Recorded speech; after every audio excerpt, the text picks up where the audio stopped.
And I presume will it take a minute just to allow people to settle, because there is considerable public interest in this meeting.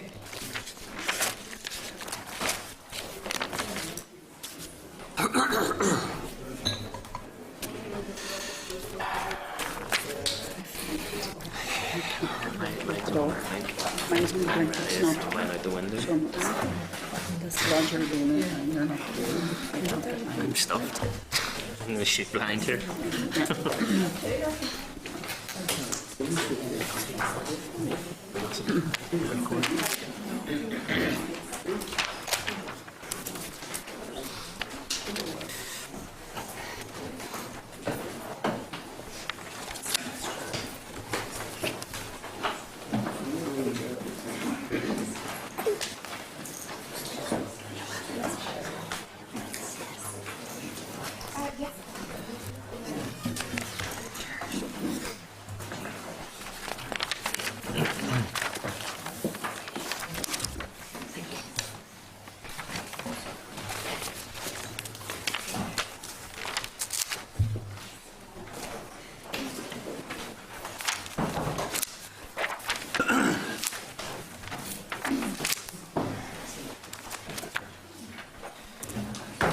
I want to remind members that each one of us, and to remind members in the public gallery as well, to switch off mobile phones to silent and turn off 3G or 4G connections, as all committee meetings held in open session are recorded and certain mobile communications may interfere with the recording system, so anticipate everybody's cooperation for that.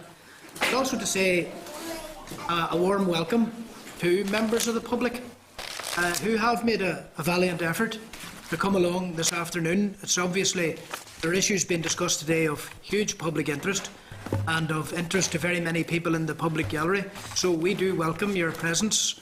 This is open government and Stormont Parliament Buildings is your house, so these are all very welcome, and I'm glad you have come to witness the proceedings, but it is witness. Unfortunately, speaking rights don't extend to people in the public gallery.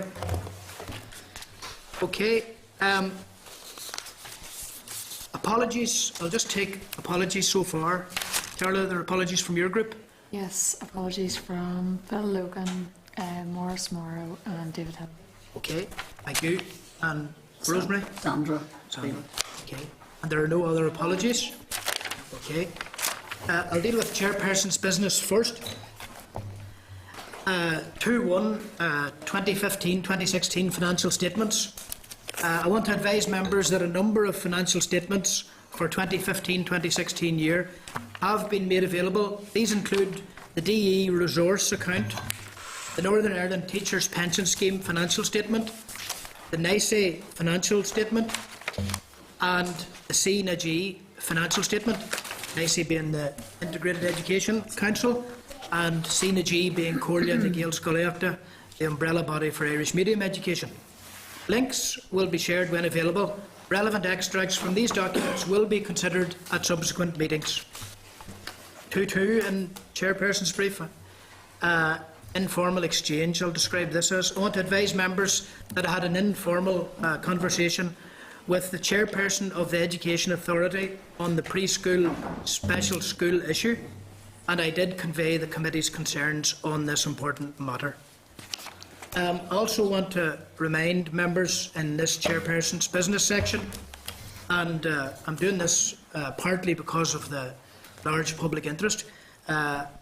This committee did write to the Department of Education. I wrote to the Department asking the Department and the Education Authority how they will support conductive education, and we're awaiting a written response on that. Moving now into item 3, draft minutes of the 29th of June meeting. I want to refer members to the revised draft minutes of the meeting of the 29th of June, and these are in your tabled items. And if everyone has read these and is happy to agree that they are an accurate record of proceedings, a complete and accurate record, I will move to sign the minutes from the last meeting. Are these agreed? Thank you.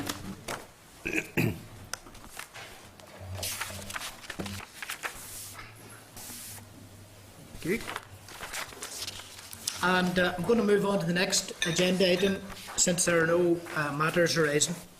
Okay.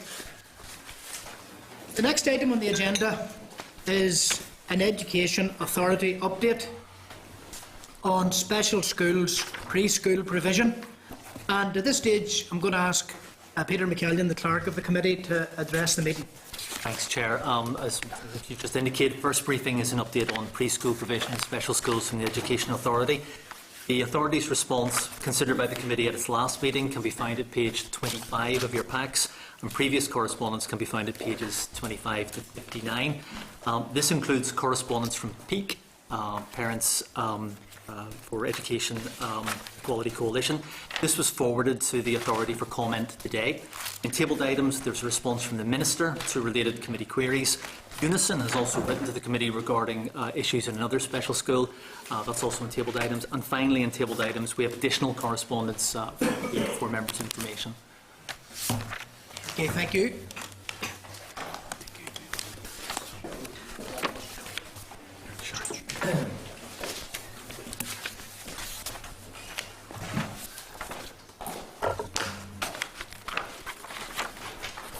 Good afternoon. Afternoon, Chair. Good afternoon, Gavin and Claire. Thank you.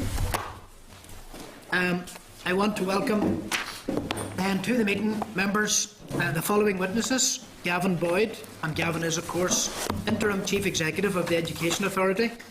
Gavin is joined by Dr Claire Mangan, who is Director of Children and Young People Services with the Education Authority. And I'm going to ask the witnesses to give a short presentation, perhaps 10 minutes, and after that I'll be asking members to indicate if they have any questions to answer, or questions to pose. But if I could say this maybe at the outset, the committee received a briefing from the Education Authority on the 15th of June and asked a number of questions, and we were looking for clarity and certainty for parents. I think members found the answers to be unclear and unsatisfactory in a large measure, and I'm asking that the presentation be as clear as possible, to be clear. And there are even suggestions in the public domain that the Education Authority may have misled the Education Committee, so I would welcome if that key issue was addressed in the presentation as well. Over to you, Gavin. Chairman, thank you for your invitation here today. I think it's always very important, particularly when we're dealing with sensitive and critically important issues, that we take every possible opportunity to engage.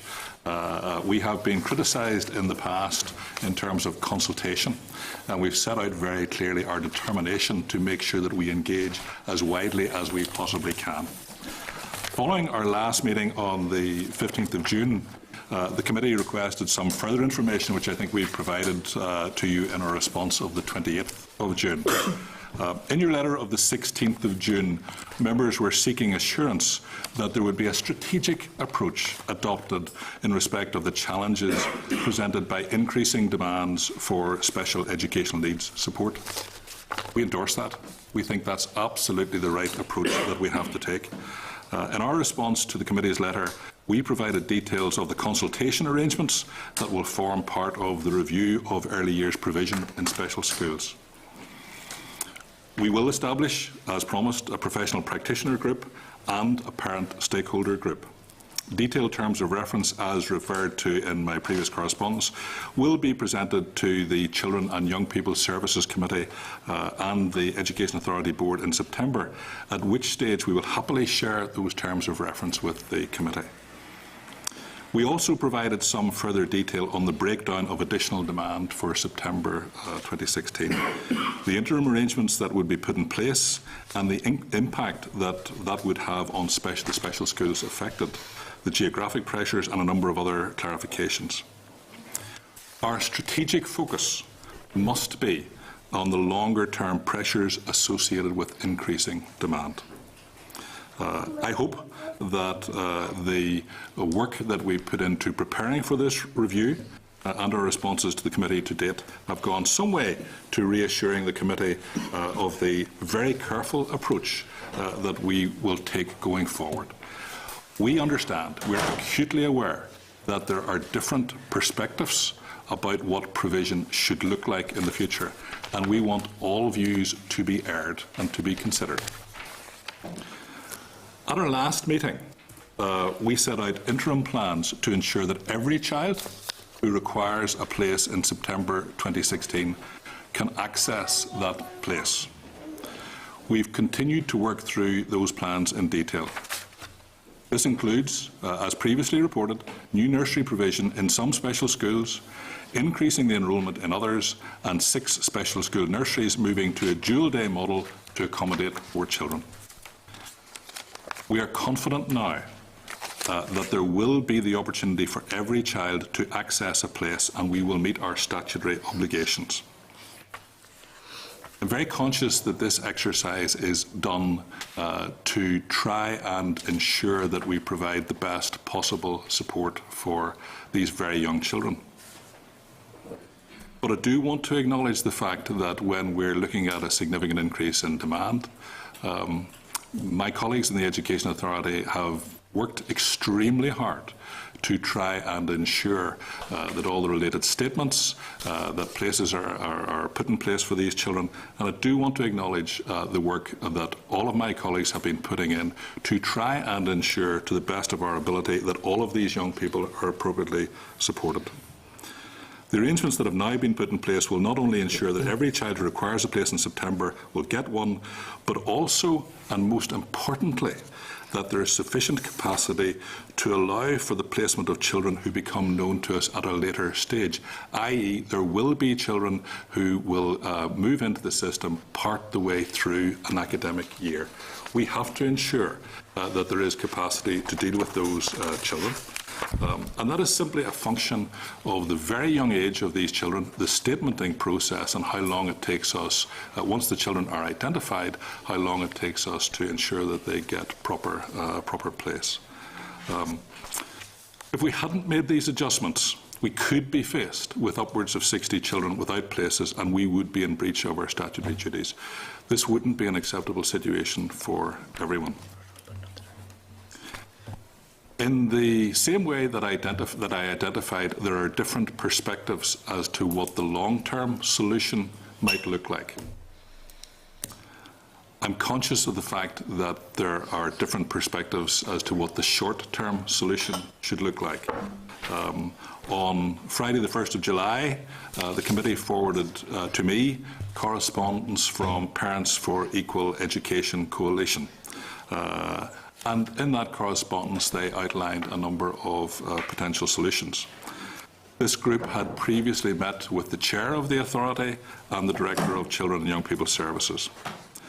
Subsequently, I received a letter from PEAK on Tuesday, and I have invited the group to meet with me to discuss those proposals. They're coming in to meet with me on Friday afternoon. I welcome that opportunity.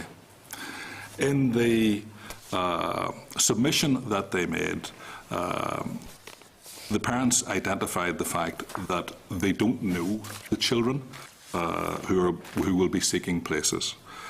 So they don't know the addresses and they can't know the assessed needs. That's entirely understandable. They simply don't have access to that information. So they have focused on the other side of the equation, looking for capacity, places where children might be placed. We've pointed out previously that special schools historically have been categorised, have been put in different categories, SLD, PMLD, different levels of challenges. These categorisations are breaking down as the needs of children change, but they remain an important consideration. Special schools are not homogenous. They're not all the same, and therefore the appropriateness of a special school is considered when a statement is being progressed. And as I said, therefore, entirely understandably, PEAK have focused on the supply side, on where there might be places. How could the number of places on offer be increased? Included in their proposals is a proposal to outsource up to 36 places. We'll have to work through that in some detail, and I'm looking forward to having these further discussions on Friday. But it's only right to say to the committee the sort of issues that we will have to look at and consider further when we're talking about outsourcing will be issues, for example, around procurement. We're subject to public procurement policy. And once we had identified the scoping of the services that we were looking for, we might have to run a procurement competition. There may be related employment issues, and I would need to understand further if, for example, there are CHUPI issues that might arise out of this. In any event, in my opinion, this would require a policy change and would require the approval of the Minister. These are important proposals, and I do want to discuss them in considerable detail, but it would be wrong of me not to identify the sort of issues which we're going to have to work through as we consider these proposals. It has also been suggested in the PEAK document that there are 15 nursery places available in Fleming Fulton School. As we've previously commented, Fleming Fulton is a school for children with physical disabilities and some learning needs. Demand for this sort of provision, this type of provision, has decreased very significantly over recent years, as more and more pupils with physical disabilities in particular are being supported in mainstream education. That's a matter of legislation, it's a matter of policy, and members will be well aware of the huge investment that there has been in mainstream schools to make sure that they can be accessed by children with physical disabilities. In June 2014, Fleming Fulton was placed into formal intervention after the inspection process found that the quality of education provision was inadequate. The inspection report stated, and I quote, "There are insufficient numbers of pupils for the nursery class to operate in the next financial year." The need for this sort of support has been, in the interim, consolidated in Mitchell House School.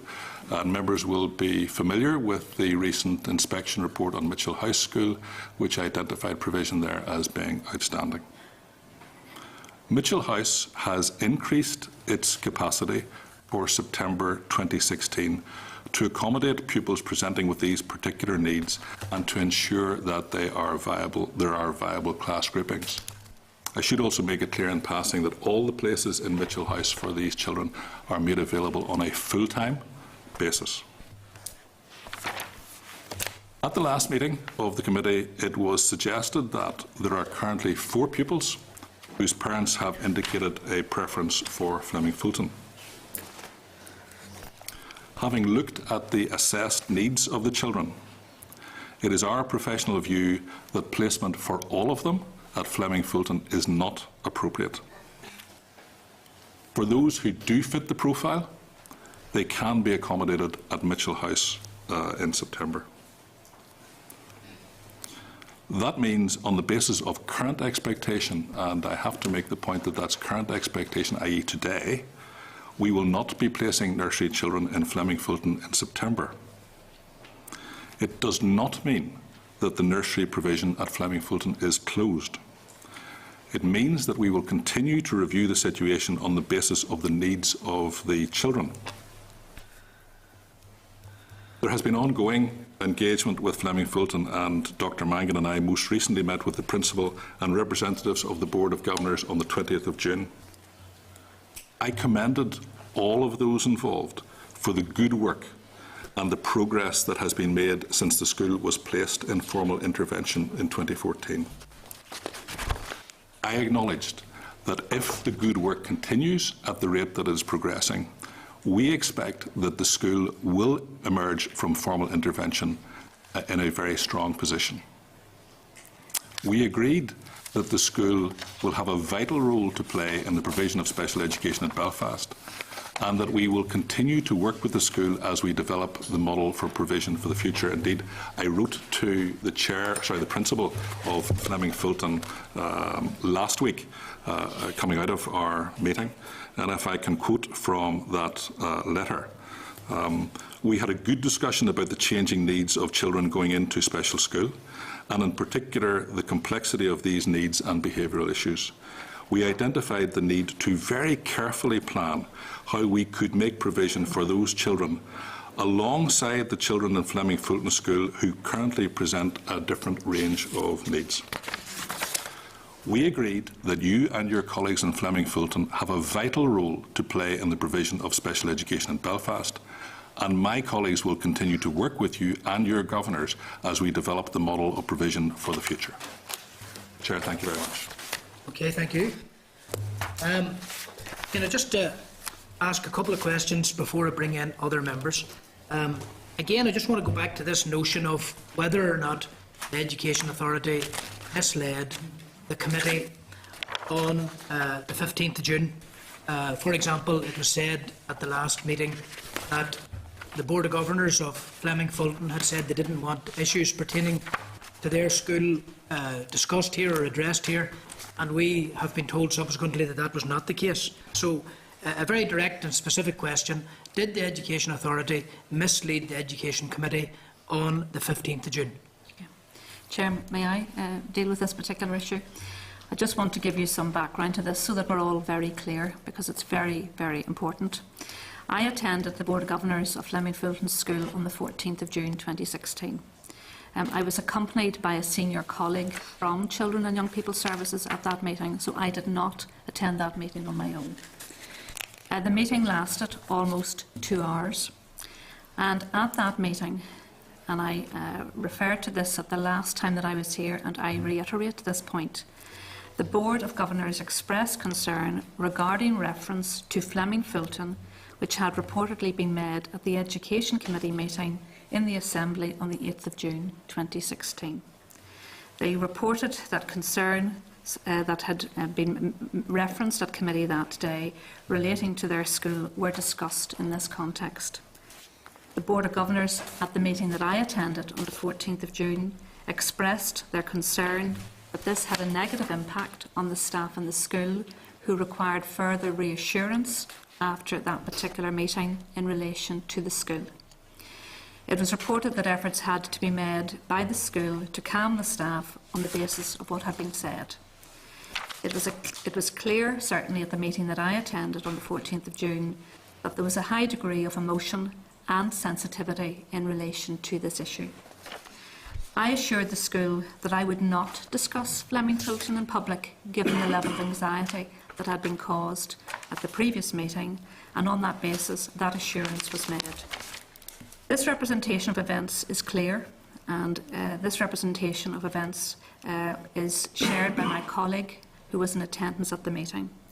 In this regard, I am clear that I have endeavoured to present evidence to this committee in a way that constitutes my professional reflection of the events of that particular meeting on that occasion. So in this regard, Chair, I am making the point that I did not mislead this committee. Okay, thank you. And 2 further points I want to ask. Prior to March of this year, there were around 150 full-time preschool places in special schools in this region. When the interim measures that you have adopted are in place, how many of these 150 full-time places will be lost or temporarily lost? The adjustments that we were referring to relate to 6 schools, so I would need to provide you with a specific figure on that, Chair. I don't have it with me. And can they be brought on stream later in 2016-2017? Chair, if I might make the point,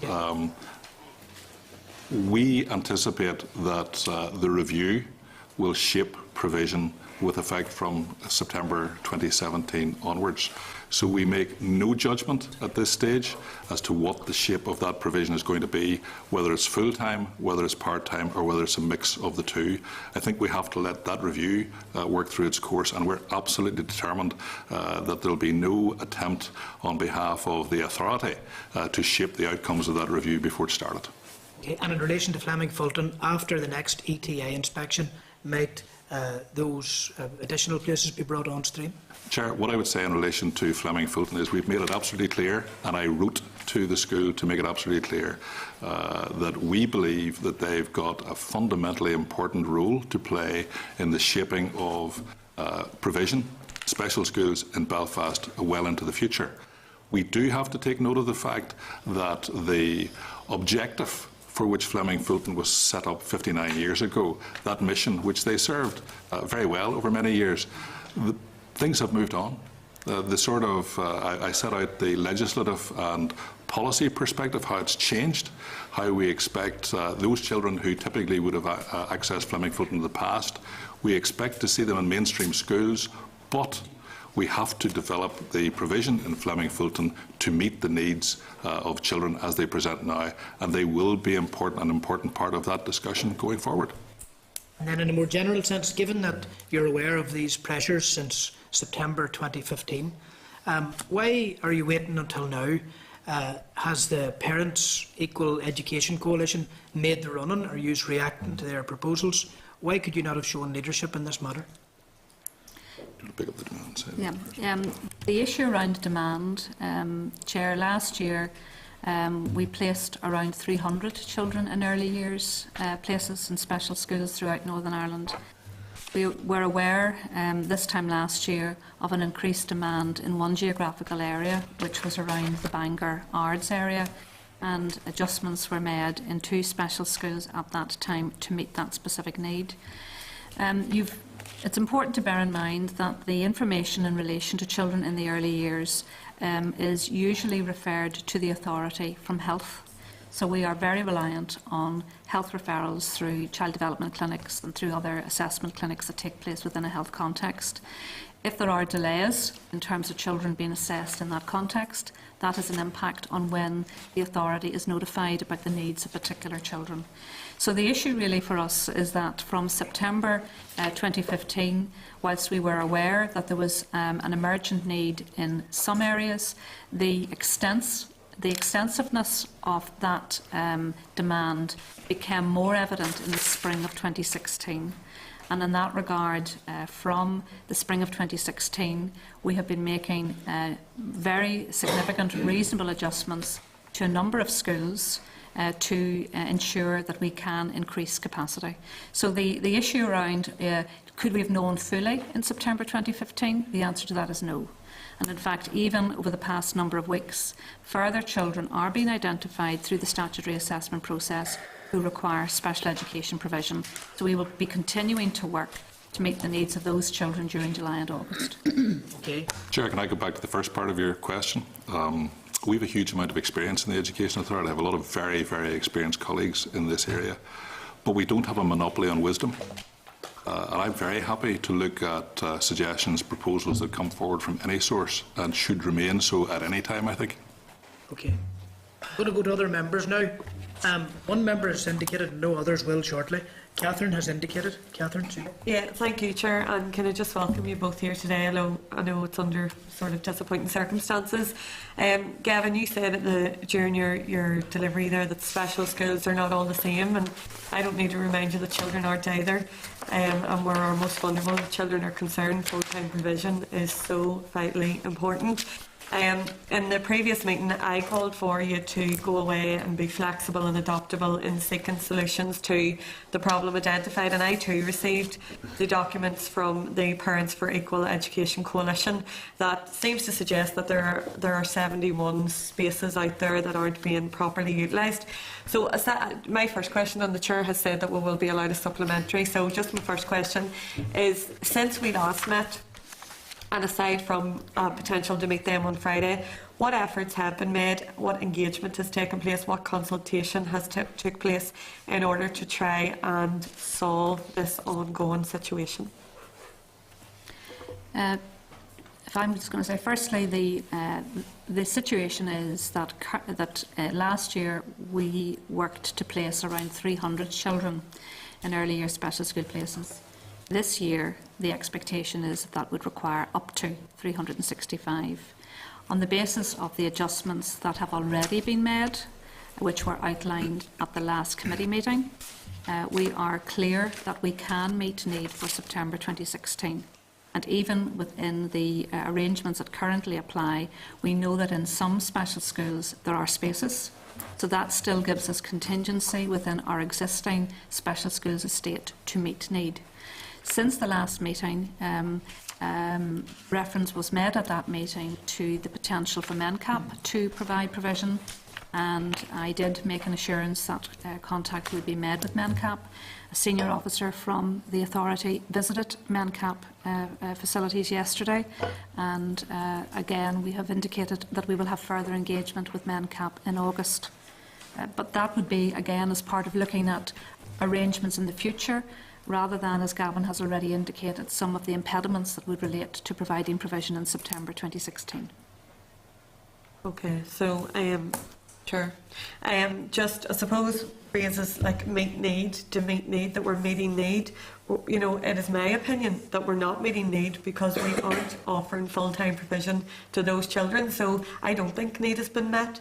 But my supplementary question then will just bring it, I suppose, back to Fleming Fulton. And I just want to say that I read their initial inspection report, but more importantly, I read their monitoring report, which was 100% of teaching was good and above, and the school need to be commended on that, and that needs to be shouted out as loud as the fact that they are in formal intervention.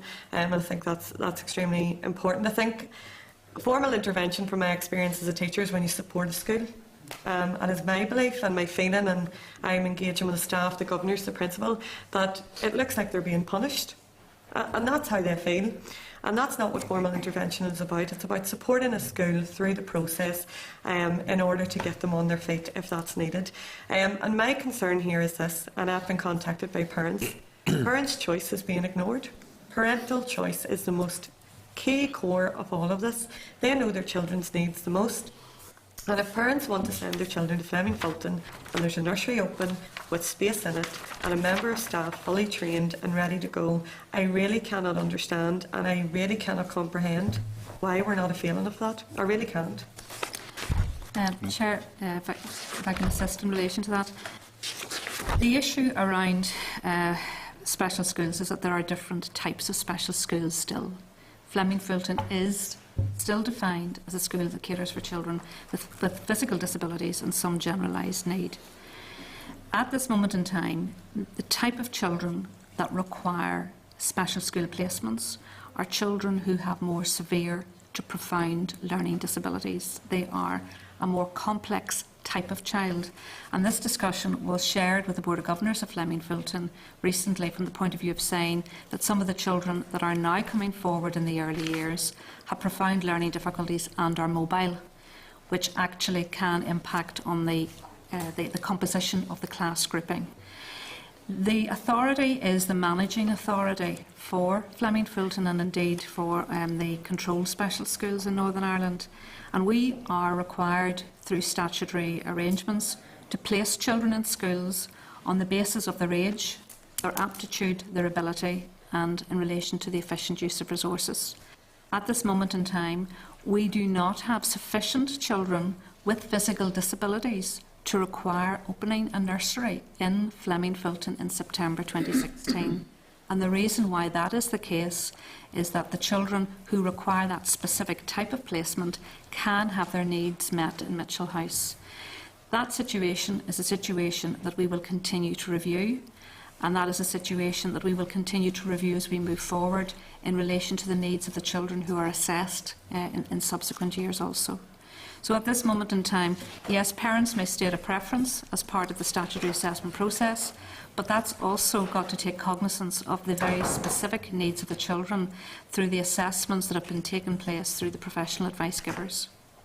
And Chair, just finally, can I ask, just in relation to that, what number would the Education Authority feel is suitable before opening a nursery? What is the round figure? There wouldn't be a fixed figure in mind, but the nursery experience is also about providing opportunities for socialisation, opportunities for peer engagement. So if the class grouping is too small, that would compromise what would be offered. So I don't really want to put a fixed number on it, but if you're looking at a very small number, less than 3, it's difficult to have a very viable grouping. But that is something that we continue to review. Okay, Chair, and it is just to raise a point, and I don't expect to come back, so I don't know I'm being cheeky. It is just to say that I've been contacted by 4 parents who want to fit the profile, and I think the Education Authority need to look into that. Sorry, I Can I didn't just quite say we hear. have- Sorry, we who have. Four parents who would fit the profile. fit the profile? Yeah, We have already looked at those cases, okay. and they don't. Yeah. In all cases. In all cases. In all, In all just need to be absolutely clear. In all cases, I'm sorry, What they don't. what I said in my opening remarks was that not all 4 children met the profile for Fleming Fulton. Okay. Now, we need to be careful, Chair, that we really can't get into discussing individual children or even children in such small numbers that they might be identified. I think you'll appreciate that. Okay. I'm going to move to Jennifer and then Colin. That's the other 2 who have indicated so far. Okay, thanks, Chair, and thank you for your presentation. I unfortunately have only come into the Education Committee, so I missed your previous presentations, but I did read it up in the Hansard and that. But I, like Kathleen here, have been contacted by parents, and I know because, I mean, even with parents that I've been contacted with, even outside of this particular issue with children with special complex needs, I think that you know, and you made a statement earlier about, you know, you're looking at the child and you're taking the view of the experts or whatever. I would say there's nobody would probably know that child better than the parent themselves, to be honest. And I think that what I'm hearing very, very clearly right throughout this whole process was from the statement that came out earlier in the year about the special needs provision in schools, special nursery provision being cut by half. I think that the parents weren't consulted, and to me that would have been your first port of call in all of this. I think that what has happened here is that people have made decisions, and I'm not even so sure that the rationales are for the decisions that have been made. I think that you know, that they're obviously, these are the most vulnerable. Our children with special needs are the most vulnerable children that there are in our society. And their parents, I mean, we all know, and you mentioned MenCap, and I was at a hustings event in MenCap just before the elections, and it would have broke your heart to listen to the stories that those parents were telling, you know, telling an audience, and the distress, the obvious distress that they were in. And that was just that they thought at that stage that the hours had been cut, neither here and neither a school that, you know, like Fleming Fulton, that they want to send their child to. They're not going to be able to do that as well. I just think the whole thing has been handled really, really badly. I do. I mean, right from the start. But just to get back to it, you know, again, can you give me the rationale? Because you were clearly saying in the other parts of Hansard that I read and the other sort of places that I had read where your statements were coming through, that it wasn't budgetary constraints that was making you make this decision. And I just don't understand it, because if you need extra hours for children, and particularly children, you know, vulnerable children like this, why don't you just make the money available and have the extra hours for those children in nursery provision?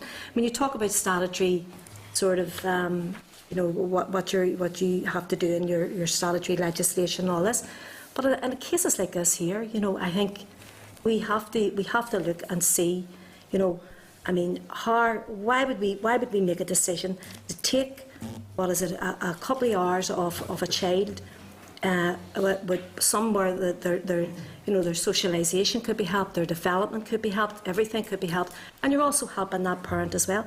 Why would you want to do that if, you know, it's just down? I mean, you don't have to do it. You don't. I mean, it's not any cuts in your budget to do it. So why would you even want to do it? Where's the rationale? I just don't get the rationale for it. So I suppose that's my first question.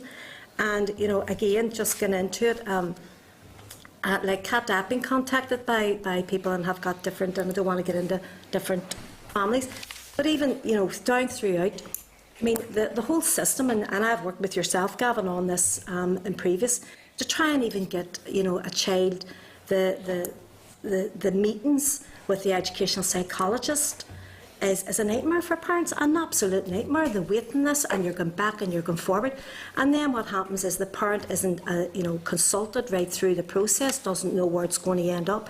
You know, I just think that the whole system here is wrong, and I think that really, you know, we need to be looking we need to be looking at that in this review as well.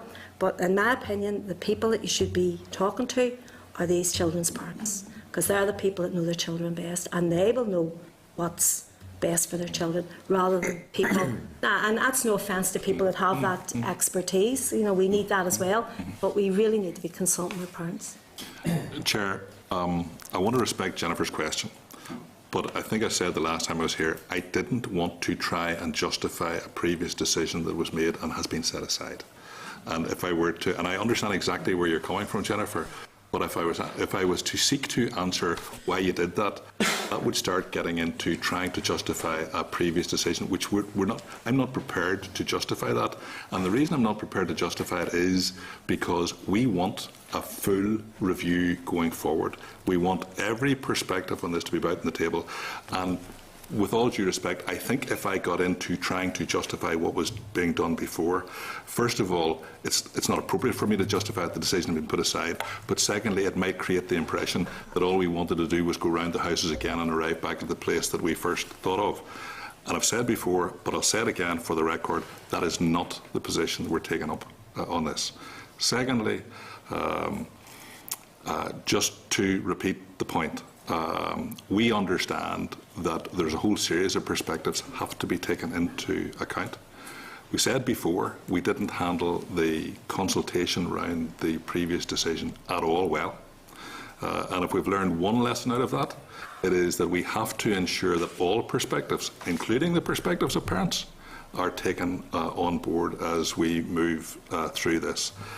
The third thing that I need to say in this context, and I think I said it the last time as well, is it feels to us like there is a real growing problem, which is why we think there has to be a strategic approach. We've identified, when I was here the other week I said this, so there's been a significant increase in numbers of children presenting for early years in special schools for September 16. There are two possibilities. One is that's a spike. It's not going to be repeated, and the other is that it's a trend. It honestly feels to me like it's more like a trend. This is the way it's going to be. And actually, when I look at the information on wait lists of those 2,000 children the last time I looked who were waiting for a diagnosis of autism, when I look at other wait lists that I see in the health service, it is my view that the demand that we need to cater for these very special children, and they tend to have very complex and quite different needs, so I'm acutely aware of the fact that they're all individuals, need to be treated very importantly. It's our perspective that this demand is likely to increase quite significantly, which is why we believe there needs to be a strategic approach looking at everything here, and that's why I was pleased with the letter that we got from the committee setting out the committee's view that there needed to be a strategic overview of all of this. So I agree with all of that, Jennifer. Yeah. I know. Can I just want some? I know, but this is a particular problem here that's going to affect people in September, and you know we can't wait on the strategic. I mean, I've been about politics a long time, and you know we do need to look at the whole strategic approach. But this is something that's immediate. That the parents, you know, even as we're sitting here now, that parents have a real anxiety about now, and you're in the second week in July almost, and you're talking about September. So I think that it's something that we need to bring, you know, some sort of clarity for those parents at this stage. I do need, and Claire will pick up the detail, but I do need to make the point again, and we've made it, that the provision for those children who meet the profile for Fleming will be met on a full-time basis in Mitchell House. So there's no question of cutting those hours. That's our position at the minute, unless I'm correct in that. For those children who meet the profile, they can be catered for on a full-time basis at Mitchell House. They don't want to go there. You know what I mean? I mean, you're talking about parental choice again, and we get into difficulty here starting talking about individual children. I really can't go down that line. Carla wants to ask something directly relevant to this, Colin, if you don't mind. Yeah. You said, Gavin, those children who meet the profile will go to Mitchell House. I just don't understand why, if they meet the profile, I can understand if a child doesn't meet the profile for Fleming Fulton, maybe why there are issues. But if a child meets the profile, why can it not go to Fleming Fulton? And I think that's wider than the 4 maybe who don't meet the profile. So if you could maybe just clarify that. Okay. One of the contingencies that we put in place this year was to increase the number of places in Mitchell House. And Mitchell House has an established nursery with children who will be in attendance in September. So we have capacity in Mitchell House, and that is why, in terms of the quality of the experience, the therapies and so on, the professional view is that that can be accessed in Mitchell House. The issue around Fleming Fulton at this stage, as Gavin has said, is we want the school to focus on getting out of formal intervention. And if the school have had a nursery class, the type of children that would have been required to be placed there are children that would have more complex needs than would typically be placed in Fleming Fulton. So that is why we have not gone down that route at this stage. We want the school to focus on their school development plan, on the actions required, and that in itself is what we want to happen. But placing children in a school where the needs would be more complex than the school historically would be required to meet, because the children that we require placements for are generally children who have severe learning difficulties and profound needs, and that type of child has more complexities that would require redress, and that would be an additional burden on the school at this point in time. It's not to say that it's something that they can't deal with at a future stage subject to support, but not now. Okay, now we were challenged here because members are saying it's relevant, directly relevant. I have a queue system. So what I'm going to do is I'm going to respect Colin's right to speak now, and I'm going to put you in the list. No, it was just directly relevant. Okay, to I will let you talk about meeting the profile of Fleming Fulton and Mitchell House. Who has decided what the profile of Fleming Fulton is and Mitchell House is? Who has made that decision? Who has said Fleming Fulton does this, Mitchell House does that? Okay. Because you talked about then not wanting nursery because of Fleming Fulton being in intervention, etc. Yeah. When special schools were established in Northern Ireland, and when they transferred, some special schools were established in Northern Ireland and were delivered historically through education. Other special schools existed and were previously administered and managed by health and transferred to education many years ago. But special schools have descriptors that relate to how they are defined and recognised by the Department of Education. So if you look at the descriptors for Fleming Fulton and Mitchell House, both of those schools are described as schools that meet the needs of children with physical disabilities and other generalised needs. And that is because when those schools were established many years ago, the children who were placed there ostensibly had physical needs with some other milder difficulties. As time has passed, particularly with the Special Education Needs and Disability Order 2005, there has been an increased legal duty on the authority to ensure that, where possible, children who have physical needs have their needs met in a mainstream environment. So the descriptor of the school is defined by the department, and the descriptor of the school is something that, as I say, currently describes the type of children that typically would be placed there. Very directly, supplementary, Chair. Well, it's with Colin's indulgence because he has the right. Very quick. Go on ahead, we're all together. So could Fleming Fulton meet the needs of children with levels of learning difficulty other than physical disability? That's something that we would work with supporting the school and doing over a period of time. Well, if you have capacity issues across other schools that are requiring you to reduce hours in other schools, should you not have been working to do that in order that you could have met that capacity issue on a full-time hour basis at Fleming Fulton? Yeah. We already have capacity in St Gerard's in Belfast, which is a school that can offer full-time So in the contingencies that we have put in place, we still have a special school in Belfast that has capacity on a full-time basis. So that's something that we are still taking into account, and we would be encouraging parents to avail of that option should it be appropriate. Thanks, Chair. Thanks. Thank you. I'll come back to you, Chris. Colin, Chris, Comhairle, Rosemary, in that order, if people wish to ask further questions. Okay, Colin. Thank you, Chair, and thank you for your presentation. But I do have to start off by saying that I'm very disappointed with this whole process, and I'm disappointed on a number of levels, not least for the fact of the children and what they may or may not get for the future, and for their families that have to deal with the ramifications of that.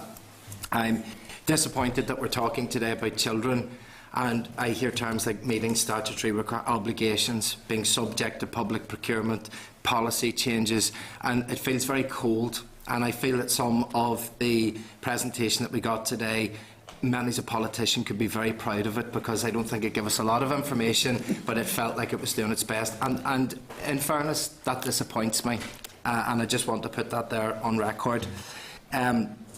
A further thing that disappoints me is that many of the statements that you have made, something that you just can't see is that behind you there are literally dozens of people shaking their head in disagreement with you, and that doesn't instill me with an awful lot of, with a good feeling for the future, because I know that whenever we exit here today we're going to hear rebuttals that we can't hear at this stage, and I understand that process, Chair, but I know that we're going to be hearing from parents again this evening, and it's going to rebut much of what you said. And I suppose one of the fundamental questions that I would ask is, from your perspective, why has this whole process been such an unmitigated disaster? Well, first of all, I don't accept that characterisation. Secondly, I do need to remind all of us that virtually everybody who works in support of children with special needs in Northern Ireland is an employee of the Education Authority. Right? So this is not us against them. This is us. The employees in Fleming Fulton are employees of the Education Authority. So my colleagues work day and daily in support of children with the most special, in many cases the most profound of difficulties. We know this very, very well, and all of my colleagues, in my experience, are incredibly committed to supporting children and their parents and their wider families. So I can't accept that characterisation, and I do have to stand up for all of my colleagues who work in support of these children. We have been faced with, first of all, we put our hand up and said we didn't handle the decision that was made in 2015. We didn't handle it well. We've told everybody how we're going to work through that process to get a strategic solution to all of this. And the thing about strategic solutions, particularly in the context that we've outlined about increasing demand, is they're going to take time. But we're faced with the reality where there's a much larger group of children who require to be placed in September. We want them to be placed, and we worked extremely hard to try and ensure that those children, taking into account their individual needs, are put in the best possible, are given the best possible support that we give them. I'm very conscious of the fact that these are difficult circumstances. Wish they hadn't arisen, but they have arisen. Our job is to do our very best. I'm not saying that we've got it right at every turn. In fact, I'm saying that on a number of occasions we've got it wrong. But we're doing our very best in what are very trying circumstances to ensure that all of these children have support and proper facilities in September. I don't know whether you want to add anything to that, Claire. Just, if I may, firstly, this was an exceptional year by virtue of the fact that this year there was an estimated 20% increase in early years demand, and that in itself created difficulties. I do want to reiterate, because I think that whilst I know that the parents want the best for their children, so do the officers who work in special education. Those officers are daily engaging with parents to explain the complexities of the process, to meet them, to phone them, to offer assurance. And there is a very important connect between staff within special education and parents. And I really do want to emphasise, and I've said this, maybe not in this committee, but certainly in other meetings that I've had over the years with parents, because I've worked in this area for a very long time. When we begin a process around engaging with parents who have children in the early years with special needs, it is difficult for parents sometimes to fully appreciate the complexities of the needs of their child and the difficulties that lie ahead. But I also regard the work of staff in special education, in psychology, in our preschool services. We are there to work with, support parents as we move forward. And so in this regard, I think what I'm really trying to say is that this is about developing, hopefully, a more constructive relationship with parents as we move forward, because the reality is that some of the children that we're talking about will have needs for a very long time. And in that regard, it's important that parents work with us and we with them in terms of making the best decisions for their individual children. I suppose just as a supplementary, you're not going to win the support of parents if you tell them that they don't understand the process. You really, I think that was a very... The statutory assessment process is a complicated process, and it is amazing just how difficult not just parents but others find it. That is a reality, Colin. I'm sorry. That was just a bit of advice that you might heed for the future in working with people by maybe not telling them that.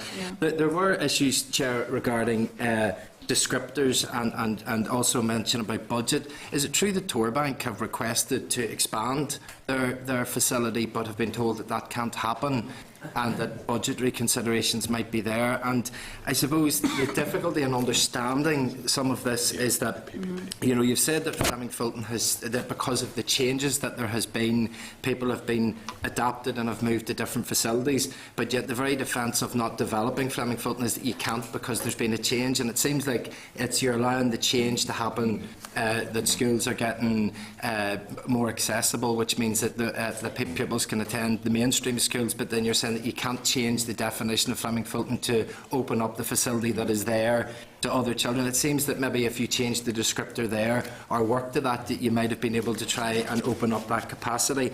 And if just on a final point, just regarding a local area, in terms of Knockhaven, in Patrick, it's changing, I think, and I know that you are providing a dual day, but I just wanted to know, is there going to be any reduction in the numbers of places or an increase in the numbers available in Knockhaven if you switch there to the dual day? Thank you, Chair. Okay. Firstly, Torbank, work is ongoing at the moment in relation to further adaptations to Torbank to increase access for children for September. So that's happening. In relation to Knockhaven is moving to a dual day because in the absence of that happening, whilst it was a new facility that opened in February, if that hadn't have happened, those children would not, some children would not have had places for September. So as I understand it, that was giving more flexibility in terms of the number of children who could potentially have availed of that provision. So that's what we're doing in that particular area. So there is an increase? As far as I'm aware, yes, because in the absence of that, yeah. By how many? I don't have the number with me. Okay, I'm going to move seamlessly into Chris's questioning, if he wishes. All right. To follow up, you'd think for something as serious as this and as central to everything that we're talking about, we would have numbers on questions like that. But anyway, Chair, I've found this one of the most challenging pieces of work as an MLA, and I think I'm 6 years in the post today, that I've worked on. The extent to which parents, principals, MLAs have had to go to try and understand and establish information has been really quite challenging. So there's a serious problem here. My analysis of the problem is slightly different to what has been presented in our sessions. It's my understanding that in June, approximately June 2015, the Education Authority took a decision to introduce a regional policy of dual day part-time provision for special educational needs nursery places, and until parents, principals made a significant amount of opposition to that in and around March 2016, that was going ahead. The Minister was clear, that minister at that time, clearer than this minister, and called for a review to ensure full, open, meaningful engagement on this issue. In fact, he went further. He said that the decision was flawed. Then, between March and June of 2016, there has had to be an attempt by the EA to deal with a complete change of position from regional dual day to what do we do now approach. That has seen a review proposed and interim measures, even though the Minister and the EA have said that there is no substantive change. That has involved reduced hours for as many as 6 schools. That has caused real anger, real anxiety, real fear in the public, and a perception that the review is basically a way for the Education Authority to do what they wanted to do originally with a degree of cover. So it's a pretty serious set of affairs in that respect. I have a few questions to try and allow the Education Authority to disagree with that analysis that I think prevails amongst many people in our community. And one would be around improving engagement. The Education Authority has said that there will be the establishment of a professional practitioner group and the establishment of a parent stakeholder group. In answer to our correspondence, you've said that the Education Authority has already sought an agreed representation for the pre-consultative professional practitioner group from special schools principals. Which principals? I'm just going to get it for you now.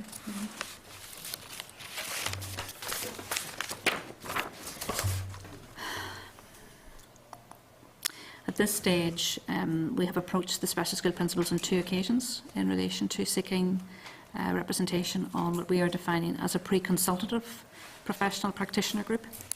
And at this stage, the 2 names that have come forward are the principal of Rodensfield and the principal of Oakwood.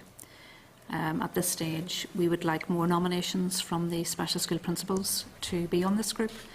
However, we've also sought representation from mainstream early years because I think that's an important extension of the discussions that need to take place.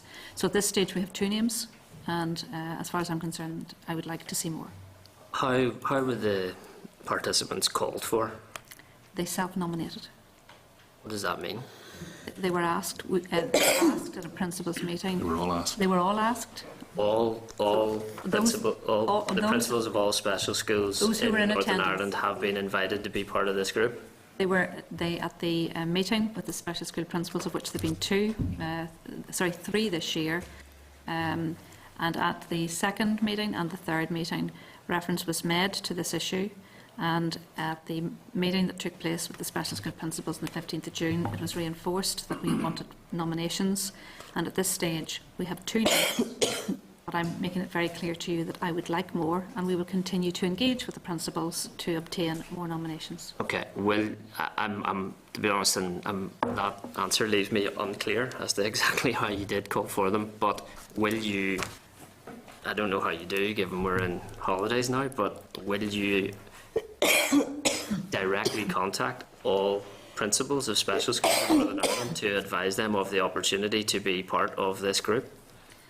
They have already been advised and nominated, and they have chosen to nominate. Can I also say, maybe this may help to explain, there are a number of consultative practitioner groups that we're establishing in relation to a number of areas, of which this is one. So at this stage, it's 2. We can go out and ask them again. I do want more nominations from them. There's no difficulty sending out a further email to say, can we have further nominations? But at this stage, the figure that I have on the basis of the schools that have come forward for that particular group is 2. I'm slightly less interested in the number and the method by which principals have been made aware of the opportunity to be part of what is being presented and should be a positive opportunity for principals to get involved in a process that to date it has been acknowledged, has not been adequate in terms of consulting with principals. So is it worth trying one more time to help me to understand It will be. exactly how all principals in special schools in Northern Ireland have been informed about the opportunity to get involved in this group? They've already all, there's a special school principals meeting on the 15th of June. I don't have the attendance with me in relation to all those who were at that meeting, but at that meeting, all of the special school principals in the room were asked about the various pre-consultation groupings that we were establishing, of which this is one. Okay. And at this point in time, that's the number. And what we're going to do, if it, because I'm concerned that it's a very small number at this stage, and we will be going out again to the group, asking for further nominations to this group. When will that happen? Well, that will happen sometime during July, August, because we want to get the numbers for this group increased so that we can commence the work in the autumn. Can you see why, when a lack of engagement with principals has been such a core aspect of concern to date, that this will add further concern, that we still, despite saying the Education Authority has sought an agreed representation for the group from special schools principals, we're learning today that that is 2 principals, and that principals at a meeting on June 5th, all principals who were at a meeting on June 15 were made aware of the opportunity, and we don't know the number of principals that were at that meeting is going to add to concern that the Education Authority is still not taking the need to engage with principals seriously. I don't agree with your assessment of the situation. Okay. Well, that's that one. Maybe we can write to all principals and make them work with the group. I don't know if you'd be glad with our assistance to proactively encourage principals to be involved. It also says then representation will be sought from parents who have a particular interest in contributing to the work of the stakeholder group. This group will be established at the beginning of the 16-17 academic year. Given the review was requested in March 2016, and you're very aware of a number of extremely proactive parents in relation to this issue, why are you waiting until, I would hope, September to establish that parents group? The context that we're in at the moment is that we are finalising arrangements for children for September 2016. That is our priority. We know that there's still some children who are in the statutory assessment process, so our priority is still to focus on finalising all of the arrangements that are required for September 2016. And we will then move on to the next phase of this, which is around the establishment of the parental stakeholder group, and also the representation that we would also want from other relevant organisations in relation to this. So it's really a matter of phasing, prioritisation and timing. So the interim measures, which involve the reduction of hours in 6 schools, has been done without any consultation with parents, despite the Minister requesting consultation in March 2016. The priority has been to ensure that we have places, and it has been explained that in the context that we're operating, which is a 20% in-year increase, the type of consultation that we would ordinarily like to engage in was not possible at this particular moment in time. But we've also given the assurance that as we move forward, both in terms of the establishment of the pre-consultative groups, as well as a consultation that will relate to any proposed reviews that are brought forward. That consultation will also be part of that as well, and that will include the full Section 75 screening. And Yes, you can take a momentary break and I'll come back to you. Can I ask one quick one that's Okay. directly related to that, Chair? I was going to do the second half for you there. Well, I'll be glad to come. I'll be Okay. glad to come back in. But the review then that you speak about, it was called for in March, and there was mention of 6 months. That timescale is now presumably out of the window, given that it isn't going to start until September. So what will the timescale for the review then be thereafter? And is it going to be adequate to address these capacity issues by 2017? Do you want to pick that one? I'll pick it up. I think we probably made it clear that it was really, really important that we take appropriate time to work through this review. No, but we made it absolutely clear, and actually we made it clear to everyone that whenever we looked at the original time frame that was thought about for the review, it simply wasn't going to allow for the level of consultation that we needed, and we were not going to make the same mistake twice. That's why we've made it clear that the review has to take place with some considerable detail, and we also made it clear that we didn't envisage being able to implement the outworkings of that review until September 2017. So that this process has got to be worked through rigorously, otherwise we'll fall into the same trap again. Okay, Carla, I'm going to bring you in again, Chris. Towards the end, I'm going to give every member the opportunity to say something at the end. Carla? Okay, thank you, Chair, and can I thank you for coming along? And I do actually thank you for being very open and addressing the concerns of the committee members. Just in relation to a couple of points that I have picked up along the way, I want to explore further the review, and I would like to know if we as members would be able to be furnished with a very detailed timescale and what way that review will actually be carried out, what engagement there will be with parents, something that we can actually hold the EA to account. I think that would be very, very useful going forward. I also want to go back to when it was mentioned about the 4 children, and I don't in any way want to get into the detail, there was a level of discontentment that appeared within the room, and we have noted the need to communicate with parents, and I'm just wondering what communication has been had with parents regarding this.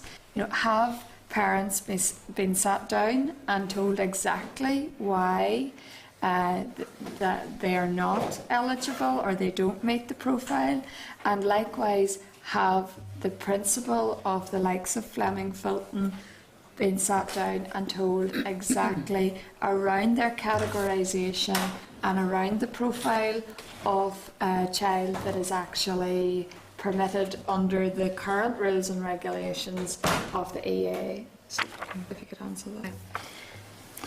I'll take the first part, which is about the review.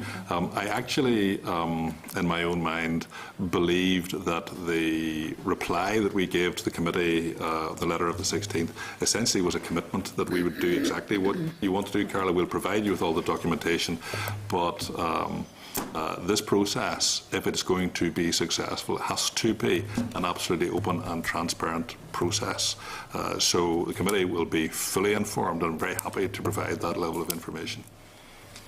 In terms of children who are going through statutory assessment process in the early years, as I have mentioned just earlier on in this session, special education officers are engaging individual parents in relation to their individual children.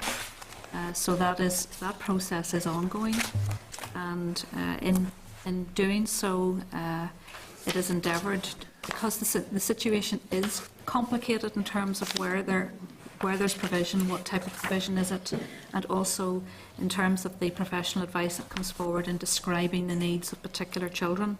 So that engagement with the parents is taking place, and we know that in terms of we do endeavour to support parents through that process. Okay. And in relation to the third part of your question, if I might, Carla, that's in relation to the principal of Fleming Fulton. I believe I set the position out of the authority very clearly in the letter that I wrote to the principal on the 29th of June, which essentially said we collectively understand that we need to cater for a wider range of needs going forward. That's the way things are moving. And I pointed out to them that the principal and our colleagues in Fleming Fulton have a vital role to play in the provision of special education in Belfast, and we'll continue to work with you and your governors to develop that model of provision. So we want to move beyond where we currently are.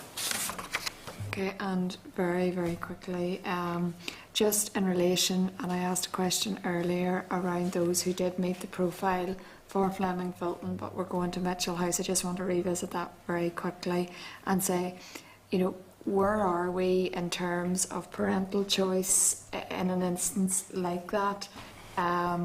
Because I'm very conscious that, you know, parents do know their children very, very well. But I accept also on the other side that, you know, we do have rules and regulations to work within, and I fully accept that. But where does parental choice come into it in terms of the children who have been told they're going to Mitchell House, but yet they would like to go to Fleming Fulton? I just would like some clarity around that. Well, children could only go to Fleming Fulton if there was nursery provision available, and what we're saying is that nursery provision is not available in the September 2016 year. We do have provision in Mitchell House, and the conversations that would be taking place with parents are explaining why that provision is suitable and why it is appropriate.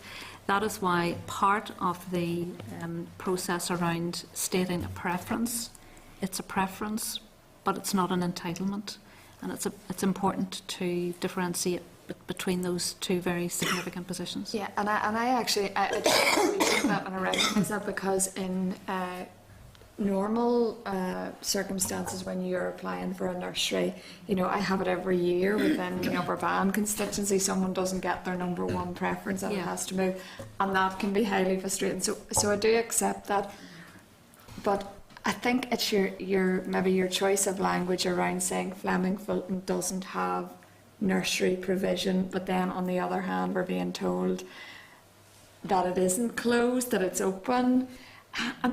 I'm actually struggling just to... It's not open. I think it's the clarity around this is that the nursery unit, as Gavin has indicated in the correspondence to the principal, will not be open in September 2016, but we'll continue to monitor the situation as we move forward. Okay. And is there any way that the EA could work with Fleming Fulton to actually have it open for September? I know we're in the summer months, but certainly I am sure there will be officers in position.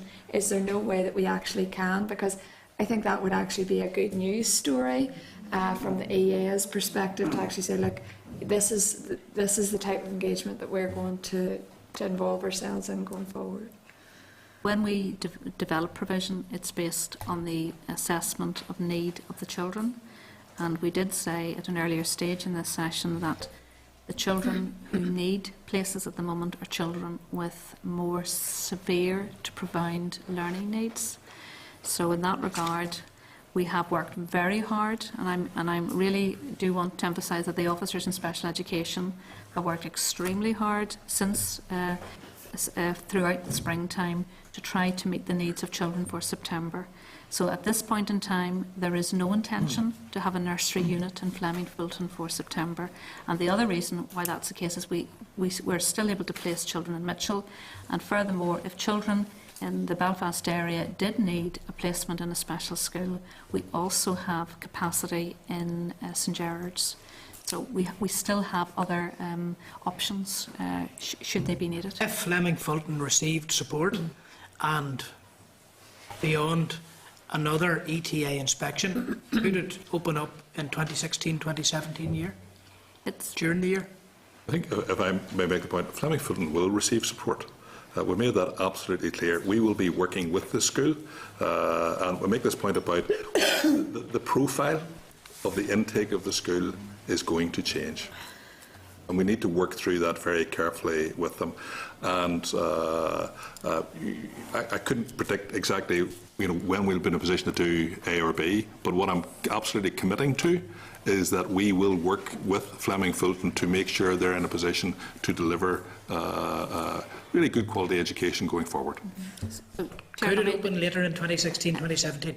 That is not part of the plan at this stage. But what is part of the plan at this stage is that I have been to the Board of Governors on the 14th of June. I attended the Board of Governors again with Gavin and another senior officer on the 20th of June, and I gave the commitment to the Board of Governors that I would re-engage with them again in the autumn in relation to the steps that we'll take to support them as we move forward. Okay, members, I'm going to bring this to conclusion, but before I do, I want, in a composite way, I'm going to allow any interested member to make a point or a final point. I'll start with Catherine, then Jennifer, then Chris. Okay, Catherine. Yeah, I suppose my point is twofold. It's in relation, first of all, to Tour Bank and trying to get a solution there for parents who are from that greater area who don't have at the moment the choice of living Fulton. So maybe a conversation with the principal there would be helpful in seeking solutions, because I know that they have offered solutions. Certainly I've received documentation that the principal there has offered a solution that would actually work if he was able to work with Fleming Fulton. So just maybe... Sorry, Kat, we lost the start of that question. Oh, sorry. Did you refer to Tour Bank? Tour Bank, yes. Right, okay. So the other thing really, I suppose, is in relation to Fleming Fulton, and I just think that the problem is the lack of clarity. I think Fleming Fulton's probably got more clarity if they're watching this stream or if they're in the public gallery today than they've had prior to now. And I really do believe that, because on one hand we're saying that there's no provision but they're not closed. To me that doesn't make sense. There's no provision but they're not closed. If there's no provision, then they are closed because they're not open for business. And I would really ask you that you look towards a solution to having Fleming Fulton open, because, and again, it's this confusing messages. There's a shortage of places, therefore we can't get full-time provision, but there's places in Fleming Fulton, St George's and elsewhere. There's just so many conflicting messages around this issue, and I feel that's where the ill feeling is coming from, in my honest opinion, that if we were better communicating to each other and to one another, and there was better and greater consultation, that a solution could have been sought prior to now. But I think we need to be careful of our language, and I think it would be a great news story for the if Fleming Fulton was open for business and we could seek a solution to this. But they're just my closing remarks. And if the remaining members can be brief, Jennifer. No, very quickly. I mean, I think that you probably brought more clarity there in your last statement. I mean, and I've seen this before with schools. What you do when you're trying to run a school down or you're trying to close a school, you take the nursery provision away, because then people aren't going through the school. So I mean, if that's the intention, I think people have a right to know that's the long-term intention of the school in January. Chris? Chair, would you mind awfully if I just respond to that? Let me make it absolutely clear. That is not the intention. That is not the intention. I sense that it is a fear in Fleming Fulton that is the intention, but I just want to state now for the record that is not the intention. Okay. Chris and Colin. Be as quick as I can, Chair, but this is our last opportunity at this before the solutions that a lot of people disagree with being implemented are going to be implemented. We're told there's a capacity issue in special educational needs nursery provision, to the extent that it has required the reduction of hours in 6 schools as of September. Yet we are also told that there is at least one school that could meet the needs of children with levels of learning difficulties other than physical disabilities, that has OT, speech therapy provision, physio, pool, hydro pool, and an intake at most other years of primary and post-primary availability. Yet, for some reason, that has not been used as a solution to the capacity. Instead, we've seen the reduction in hours.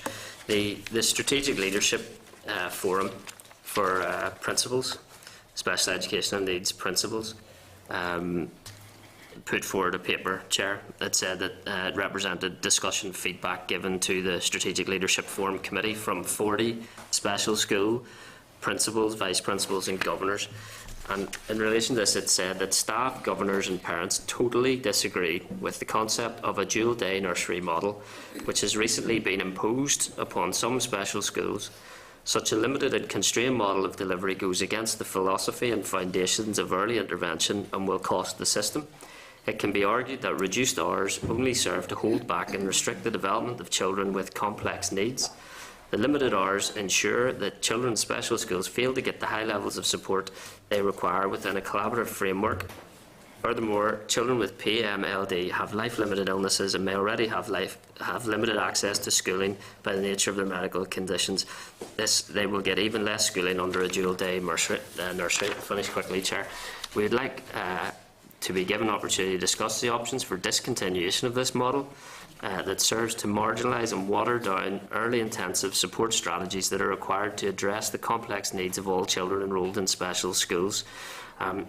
It may have been stated by the Education Authority and the Department for Education that research found that full-time attendance led to no better gains than part-time provision, but this research was not undertaken in special school settings, and the Strategic Leadership Forum for Special Schools strongly believe, therefore, it's not relevant to the discussion.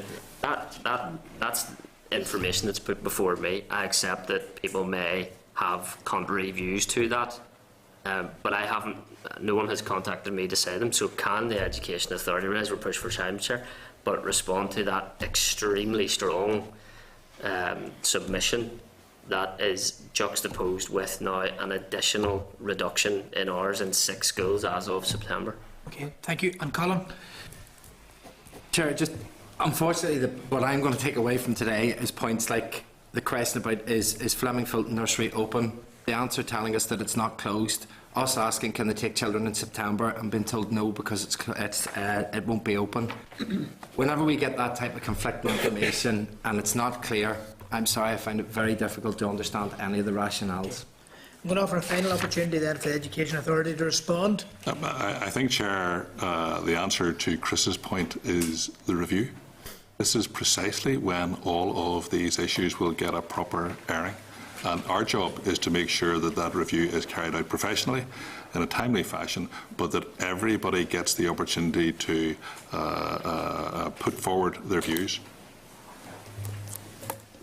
And any final comments other than that? Okay, thank you. I suppose, Chair, briefly, that language was submitted months ago, and yet the response to it is we're going to conduct a review, despite a further 6 schools being reduced. I don't think the people who wrote that language, that probably matter much more than me in terms of their expertise in this issue, will be in any way encouraged by a lot of what they've heard today. But I hope the Education Authority take heed of that and do quickly move to give much better consideration of the proposals that are being put forward. I think we've all worked extremely hard to try and understand a complex situation, and I hope somewhere we're being heeded.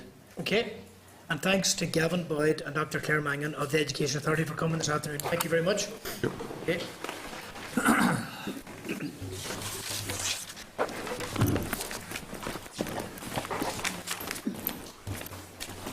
So members, another strong engagement.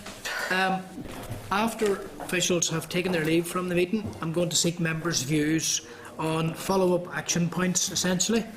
And I might defer to you, Peter, in this matter now. So, Chair, what I'm trying to do is sense committee members' feelings around the room. So this is where members tell me I'm wrong. So, does the committee want to write to the Education Authority indicating its dissatisfaction with the management of these important issues and suggesting that it reconsiders the temporary conversion of full-time to part-time places, particularly where children have complex needs and are required to travel long distances? Okay, In addition, action point. That's agreed. Okay, Jennifer? Can I also say I think we should meet with the Minister as well on this issue? To me, it's a too crucial an issue. We should also ask for a meeting with the Minister on it. I would support that, Chair, because it's worth putting on record. He declined a request to meet with me about this issue. Okay, but as the Education Committee, we will now seek a meeting with the Minister, if that's agreed.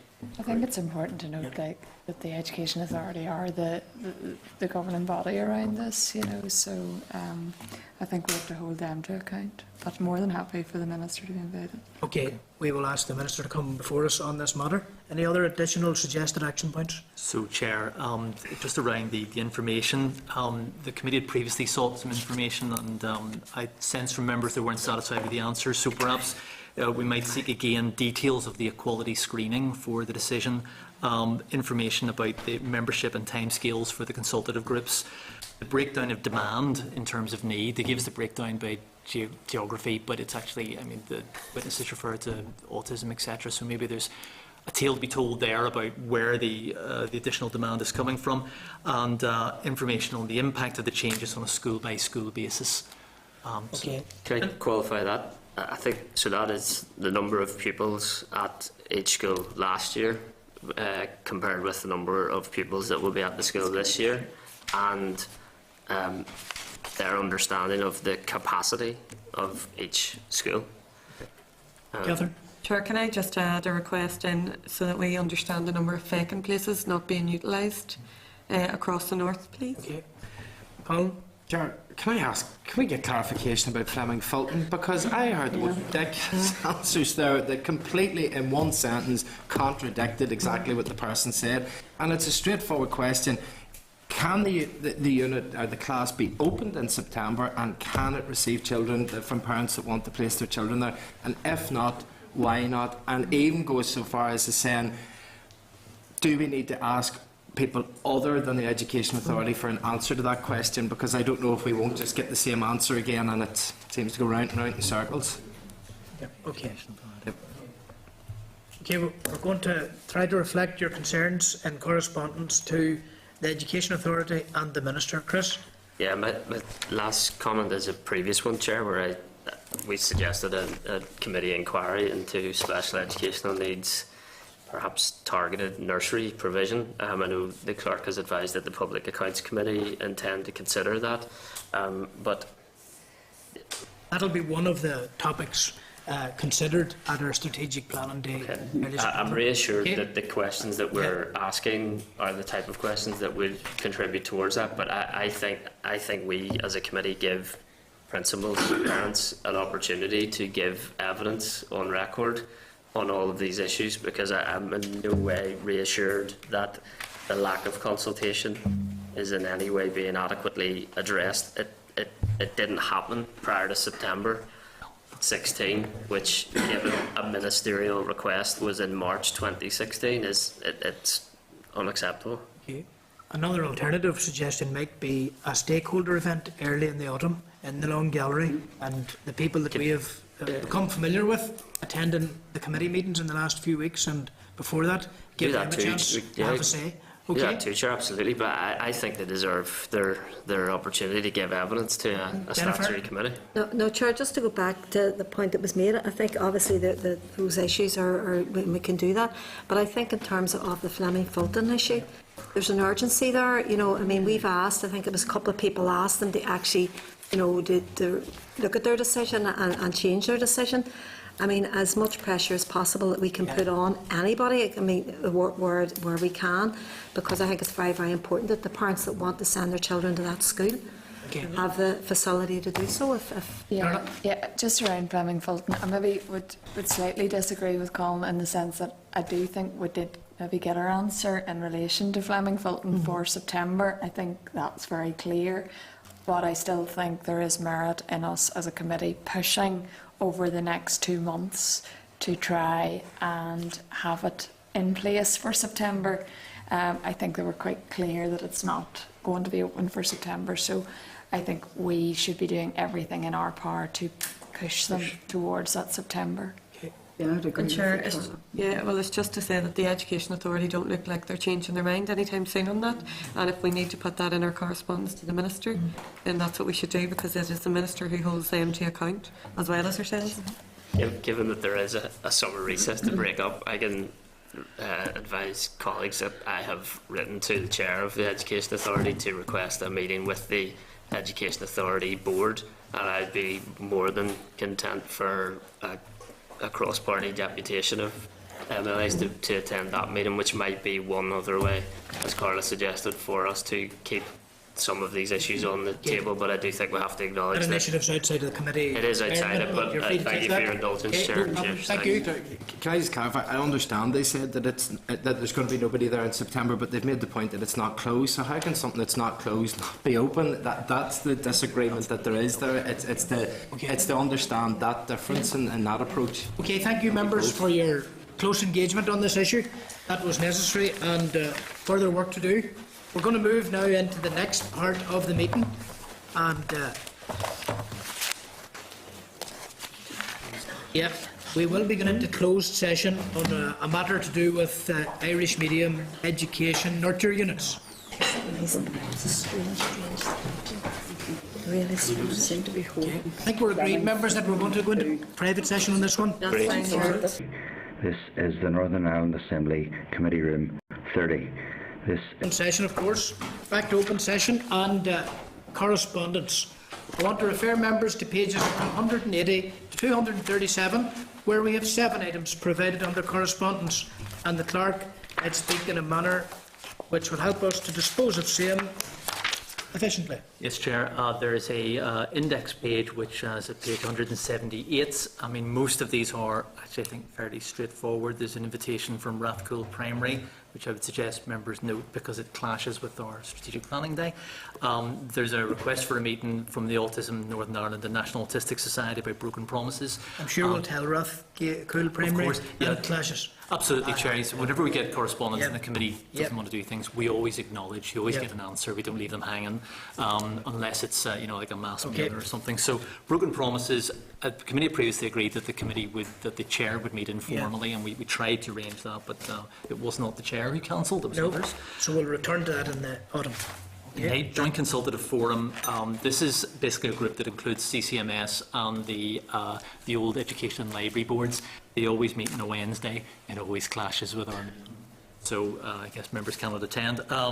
On the Public Accounts Committee, which is item number 5, they've forwarded correspondence which you've seen before about Anamore School. And just to note for members is that usually the committee will deal with individual schools when it comes to area planning.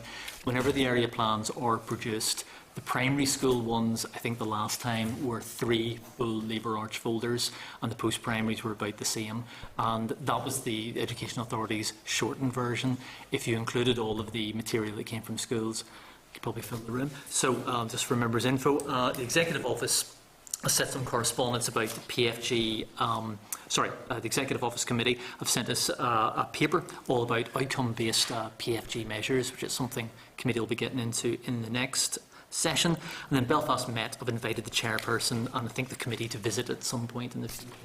Okay. Might happen, so if they're content to note. Okay, everybody agreed to note? Sure.